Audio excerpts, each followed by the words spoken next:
បងប្អូននេះគឺជាដំណឹងដ៏ល្អបំផុតហើយសម្រាប់ការរងចាំរបស់ខ្ញុំគឺជាដំណឹងដែលល្អបំផុតនៃចុងឆ្នាំ2025នេះដែលខ្ញុំខ្លួនឯងផ្ទាល់ហើយខ្ញុំជឿជាក់ថាបងប្អូនជនរួមជាតិទាំងអស់ដែលបានដូចថាតាមដានព័ត៌មាននេះក៏បានសប្បាយចិត្តទាំងអស់គ្នាដែរ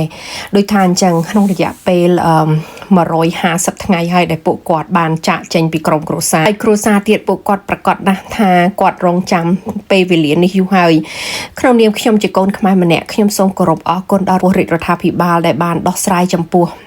វីរៈកងទ័ព18នាក់នេះបងប្អូនខ្ញុំសប្បាយចិត្តមែនតើសប្បាយចិត្តខ្លាំងមែនតើហ្មងបងប្អូនណាហើយក៏ដូចថាអញ្ចឹងការ Christmas ខ្ញុំបានដូចថាបន់ស្រន់សុំឲ្យបងប្អូនវីរៈកងទ័ពយើងទាំងអស់បានអញ្ជើញត្រឡប់មកវិញឥឡូវនេះពួកគាត់បានមកដល់ហើយក៏ជាមោទនភាពនៅក្នុងការជោគជ័យមួយនេះដែរចាសសូមអរគុណដល់រាជរដ្ឋាភិបាលដែលបានដោះស្រាយហើយនឹងនាំពួកគាត់បានត្រឡប់មកផ្ទះវិញចានេះគឺជាអំណោយដ៏ល្អបំផុតសម្រាប់ចុងឆ្នាំ2025បងប្អូនខ្ញុំសូមអរគុណ